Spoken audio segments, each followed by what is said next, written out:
Keuntungannya laparoskopi atau minimal invasif, kita tidak perlu mengiris yang terlalu besar. Jadi keuntungannya itu selain juga recovery time-nya juga cukup lebih singkat karena lukanya kan mungkin sekitar 1 cm 1 cm. Biasanya kan nyeri perut dengan demam. Khasnya usus buntu adalah biasanya dia nyeri perut terlebih dahulu baru kemudian demamnya muncul. Karena ada bongkahan BAB yang menyumbat lubangnya atau ada pembesaran kelenjar-kelenjar getah bening.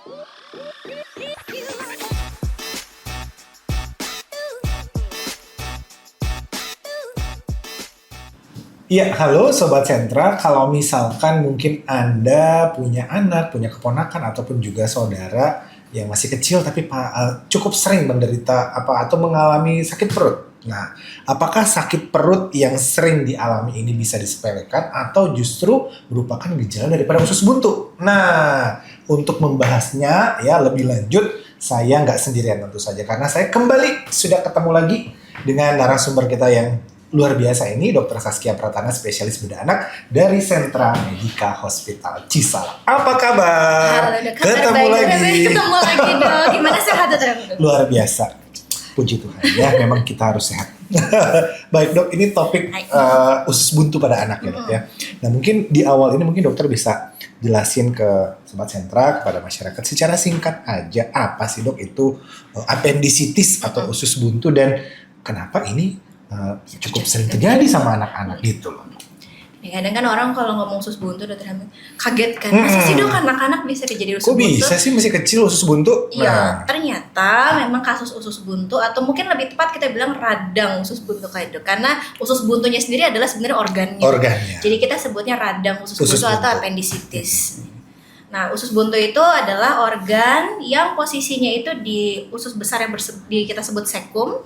Namanya usus buntu karena pintunya cuma satu, jadi masuk ke situ buntu, dia nggak ada pintu lagi, nggak kayak usus kita yang kayak memang selang ya. Ujung pertama adalah mulut, ujung selanjutnya yang terakhir adalah lubang pantat.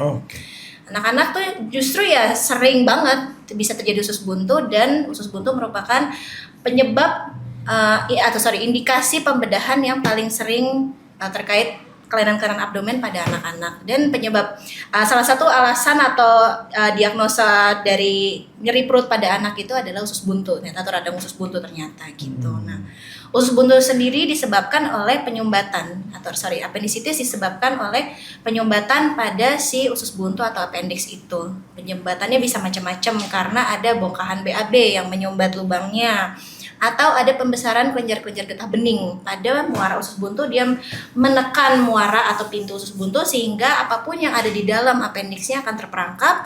Lama-kelamaan dia akan terinfeksi sampai dengan misalnya radangnya berat bisa sampai bocor usus buntunya. Oke.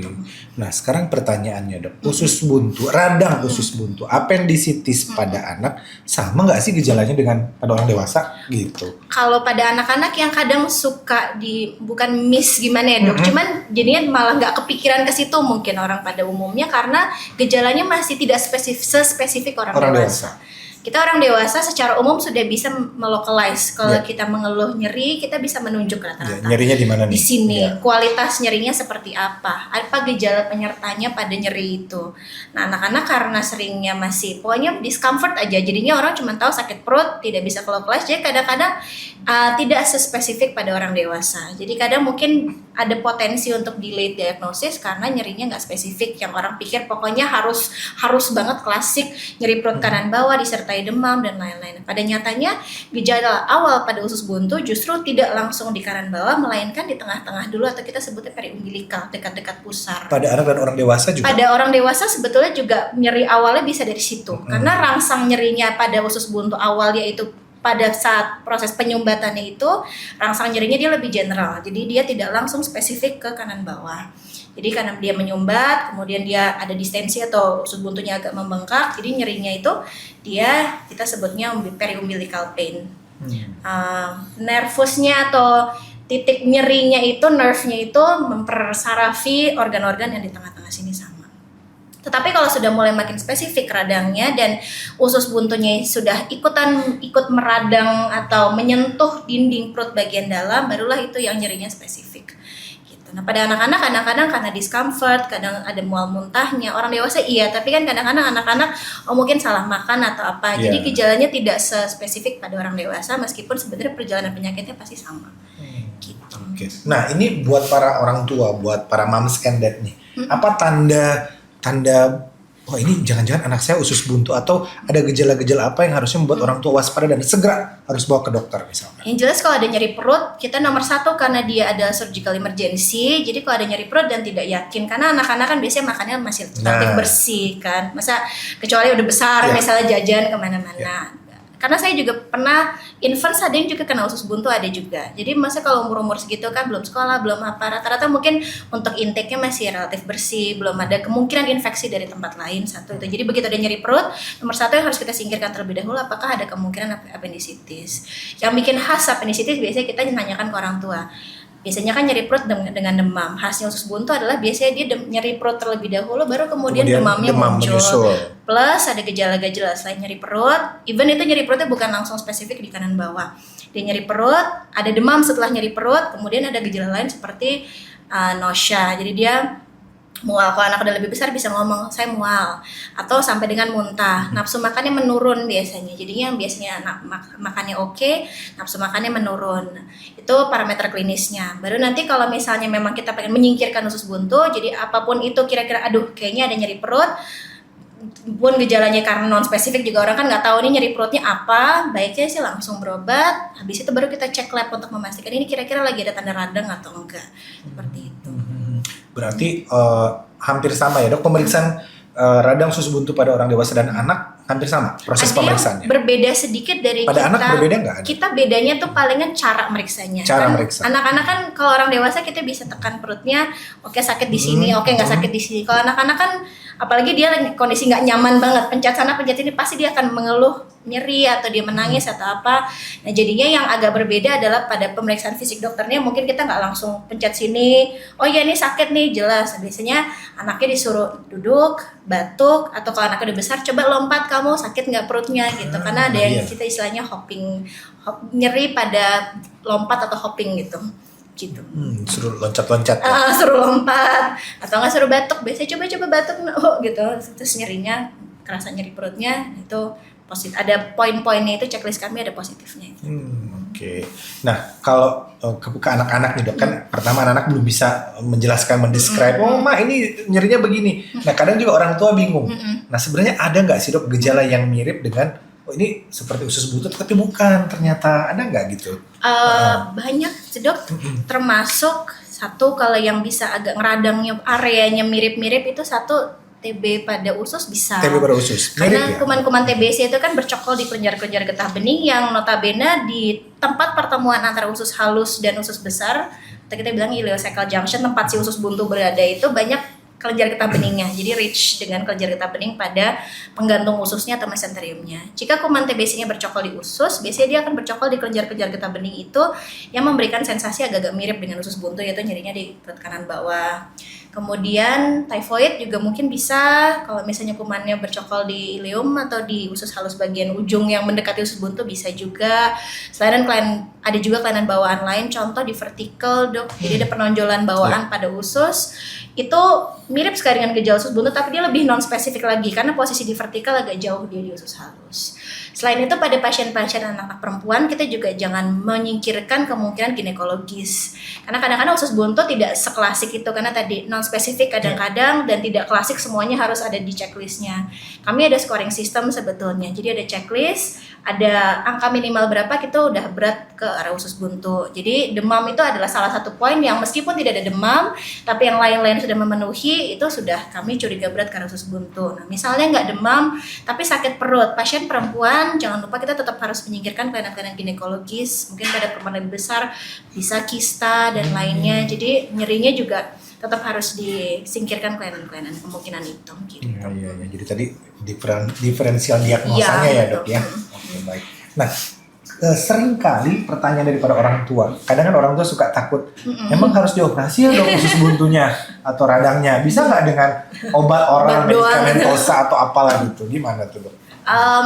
Kalau ngomong sekarang guideline-nya memang ada non-operative treatment. Jadi atau non-operative treatment of appendicitis, Dok. Jadinya masih diperbolehkan untuk terapi antibiotik atau medikamentosa dalam parameter tertentu. Jadi yang pertama adalah yang jelas dokter bedahnya harus menyingkirkan kemungkinan perforasi. Jika dia ada tanda-tanda perforasi, usus buntunya atau appendicitisnya sudah appendicitis perforasi, sudah tidak masuk kriteria untuk ditata laksana non-operatif. Karena kalau sudah perforasi wajib kita harus source control infectionnya itu harus dengan surgical. Nah, kalau misalnya di appendicitis akut aja, simple tanpa perforasi, kemudian syaratnya ada secara ultrasound atau pemeriksaan penunjang lain tidak ada tanda-tanda fekalit contohnya. Yang tadi saya bilang penyumbatan usus buntu, salah satu yang penyebab utama adalah sumbatan BAB. Jadi kalau pada pemeriksaan penunjang ditemukan si fekalit atau BAB keras yang menyumbat usus buntu itu, meskipun berhasil secara medikamentosa, tetapi tetap harus dipertimbangkan untuk diambil usus buntunya karena resiko berat untuk terjadinya perforasi atau pecah usus buntunya.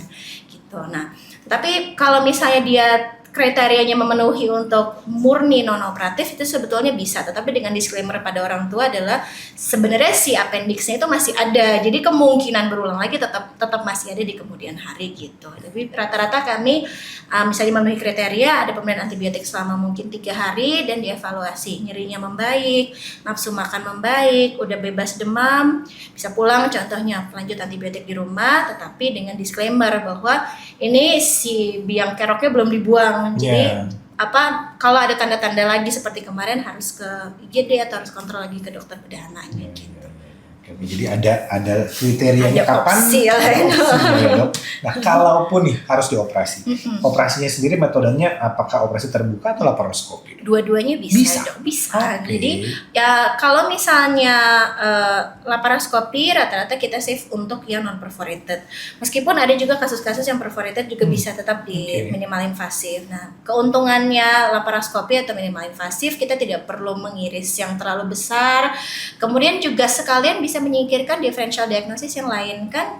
Dengan laparoskopi tentu lapang pandang kita kan lebih luas kan kelihatan. Apakah ada patologi lain selain appendicitis yang kira-kira menyebabkan nyeri perut pada anak ini? Yang tentu kelihatannya hanya dari luar ya, bukan intralumen, maksudnya bukan secara endoskopi kita ketahui nyeri perutnya dari gastritis dan lain-lain. Nah, jadi keuntungannya itu selain juga recovery time juga cukup lebih singkat karena lukanya kan mungkin sekitar 1 cm 1 cm dibandingkan luka yang konvensional yang mungkin 2-3 cm. Cukup signifikan untuk anak-anak yang badannya lebih kecil dibandingkan kita. Nah, jadinya laparoskopi tentu bisa dengan persyaratan tertentu dan diskresi dokter bedahnya sendiri gitu. Apakah anak-anak ini bisa nggak dilakukan laparoskopi? Kalau ternyata curiganya perlengketan hebat pada appendixnya, mungkin bukan kandidat yang cocok untuk laparoskopi. Contoh, tergantung dokter bedah anaknya masing-masing atau dokter bedahnya masing-masing. Oke. Tapi tetap pilihan itu dikasih tahu ke orang tua. Iya. Oke, baik. Nah, untuk lamanya operasi usus buntu ini Dok, dari 2 metode ini berapa lama sih? Kalau durasinya rata-rata sama aja ya Dok. Tergantung juga kan masing-masing anak-anak satu appendicitis ke appendicitis lain kan juga tidak seragam. Ada yang appendicitis tapi misalnya udah kronis sekali, terus kemudian sekarang lagi eksaserbasi akut, ada perlengketan hebat, inflamasi hebat, mungkin durasinya agak lebih lama karena harus melepaskan perlengketannya dan lain-lain. Tapi kalau misalnya betul-betul masih fresh ini mungkin agak lebih cepat durasinya, kita bebaskan dari jaringan pengikatnya appendix, kita potong, dikeluarkan. Kalau sudah pecah tentu durasi jauh lebih lama lagi. Cuman pengalaman rata-rata tidak terlalu beda jauh, hanya untuk kenyamanan anak memang selama ini mengabarkan laparoskopi memang lebih nyaman sih sebetulnya. Iya. Berarti keuntungannya selain lebih nyaman tadi ya Dok, iya, untuk kami jadi bisa ngelihat semuanya. Dan pemulihannya lebih cepat ya. Iya. Untuk overall sih sebetulnya memang rata-rata kita pascanya kita tidak menganjurkan untuk aktivitas berat dan lain-lain, durasinya nggak boleh, maksudnya puasa aktivitas beratnya sama aja, hanya untuk kenyamanan anaknya biasanya dia akan mengeluh nyerinya itu lebih minimal dibandingkan operasi konvensional yang irisannya mungkin lebih besar, apalagi kalau misalnya ada yang maksudnya laparotomi yang pecah gitu itu pasti jauh lebih nyeri juga gitu. Oke, itu pemulihannya butuh berapa lama, Dok? Untuk aktivitas biasa, biasanya dalam beberapa hari sudah bisa kembali ke aktivitas biasa. Ya, anaknya bisa sekolah lagi. Boleh gitu. banget. Itu juga tergantung dianya juga nyaman apa enggak. Kalau misalnya dianya masih merasa nyeri atau apa, tentu kita nggak bisa paksakan. Tetapi untuk tadi, biasanya kita restriksi aktivitas berat, olahraga, misalnya lari-lari dan lain-lain, sekitar di atas 2-4 minggu itu untuk semua seragam sama aja, dipuasakan terlebih dahulu. Jadi take it easy aja lah habis selesai operasi. Anaknya agak-agak woles ya. Jangan terlalu aktif ya, Nak. Anak-anak kan abis operasi enak rasanya kan, jadi udah pengen lari-lari aja, temen jangan dulu gitu, karena di dalam kan masih proses pemulihan juga. Ini buat para orang tua PR. Nah, selain itu apa yang orang tua harus lakukan selama anak menjalani masa pemulihan ya? Apakah makanannya dijaga, nggak boleh yang pedes-pedes, contoh misalkan, atau apa? Dijaga tuh kalau saya selalu kasih tahu, kalau selama saya pada saat pulang itu kan pasti udah bisa diet biasa. Selama saya nggak keluar kata-kata nggak boleh makan belah, nggak usah ditahan-tahan gitu anaknya makan, karena kadang-kadang orang tua kan takut kasih makan habis operasi, Dok. Operasi nih, cuman justru membutuhkan bahan bakar atau fuel yang cukup untuk anak-anak itu memulihkan dirinya mereka pasca operasi yang cukup besar untuk badan mereka sebetulnya kan. Untuk kita orang dewasa aja juga abdominal surgery kan operasi yang relatif besar, apalagi anak-anak. Kalau kita tahan-tahan makannya, merosot berat badannya, nanti malah pemulihan lukanya tidak baik. Nanti dia malah makin gak nyaman karena lukanya gak sembuh-sembuh, dianya juga uncomfortable-nya makin panjang, makannya makin gak enak, makin jelek nanti hasilnya. Maksudnya jadi kelingkaran setan gitu. Jadi saya selalu pesannya, selain tadi aktivitas tolong diindahkan. Saran saya jangan lari-lari dulu, tapi makan itu selama saya bilang tidak melarang apapun, jangan takut juga kasih makan, justru harus ekstra karena badan dia lagi butuh bahan bakar yang kuat untuk menyembuhkan apapun penyakitnya yang dialami kemarin gitu dong.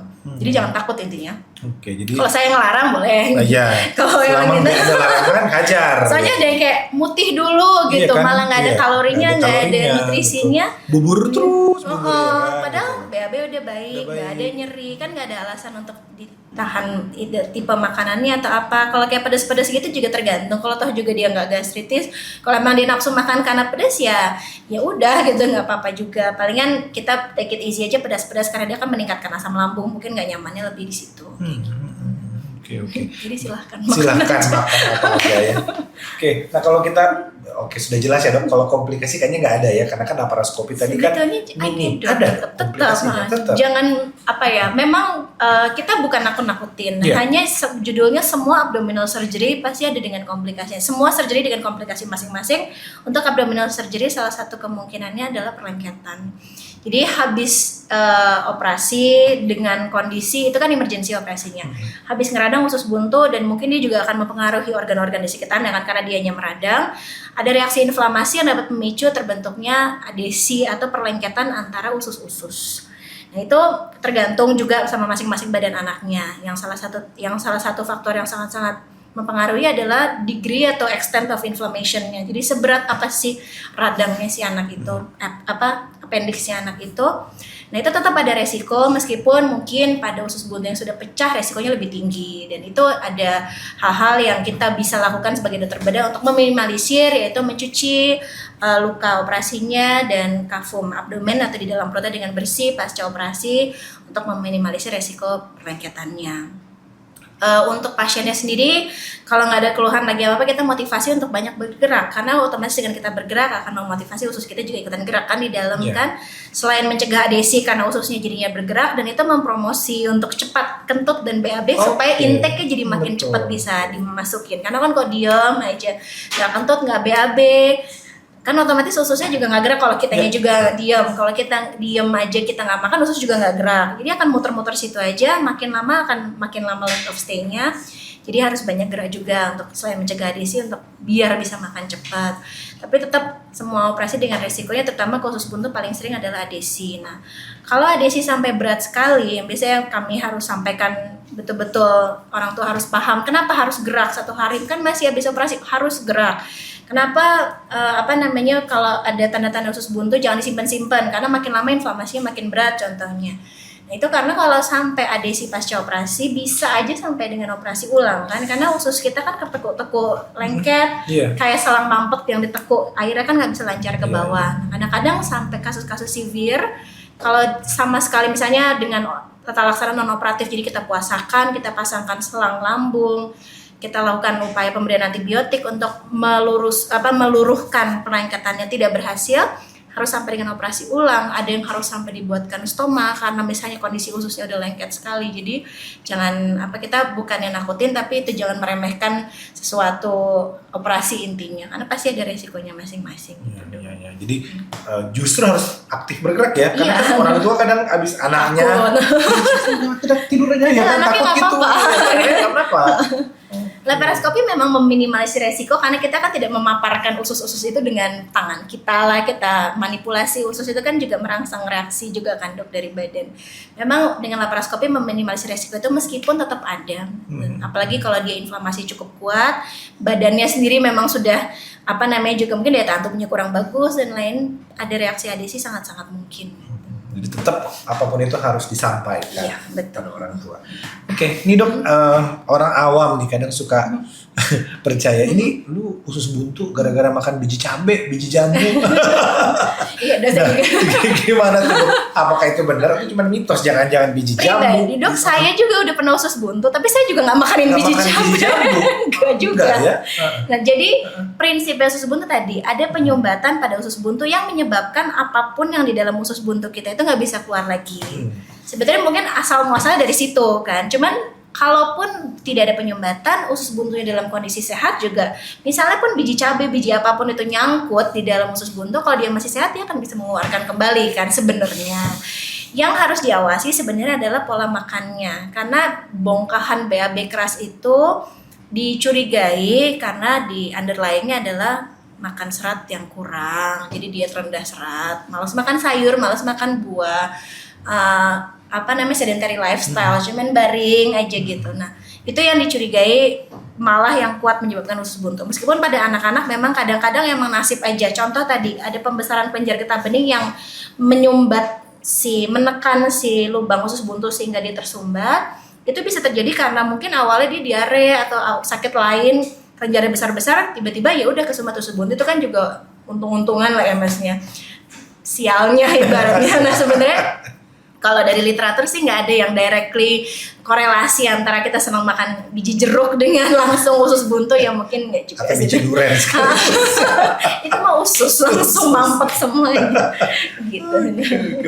Dok, ini juga yang orang tua juga suka sering nanya, emang radang usus buntu bisa dicegah dok? Nah, gimana supaya para orang tua bisa punya pengetahuan ini radang usus buntu bisa dicegah atau kayaknya bisa diprediksi nih anak saya karena sering makan begini-begini jadi usus buntu radang gitu. Prediksi mungkin susah karena sekali lagi daya tahan tubuh orang kan beda-beda dok. Nah, cuman yang bisa kita lakukan dengan ini kan juga nyanyian untuk semua penyakit adalah diet tinggi serat dan lainnya, kita mencegah supaya tidak terjadi konstipasi dan yang akan mempredisposisi terjadinya si bongkahan-bongkahan BAB yang mungkin bisa menyumbat usus buntu. Ada yang juga sembelit terus-terusan nggak terjadi usus buntu bisa, cuman kan misalnya minimal kita meminimalisir resiko itu bisa dari situ. Biasanya saya saranin orang tua kan, kalau dari sekarang aja makan seratnya kurang, sekarang mungkin usus buntu masih bisa dibuang lah ibaratnya. Kalau nanti misalnya amit-amit sampai CA kolon dan lain-lain karena pola makan yang kurang optimal, itu kan malah lebih nggak bisa, masih lebih detrimental gitu loh untuk badan dibandingkan tanda kutip usus buntu yang mungkin masih bisa ditangani buru-buru diambil gitu. Jadinya udah meskipun udah diambil usus buntunya tetap harus dijaga makannya yang kuat, makan seratnya yang bagus supaya tidak terjadi yang lain-lain lagi. Yang belum kena usus buntu makannya yang ini, makan seratnya yang ditingkatkan yang mungkin olahraga biasa dong, nyanyi banyak minum. Iya betul.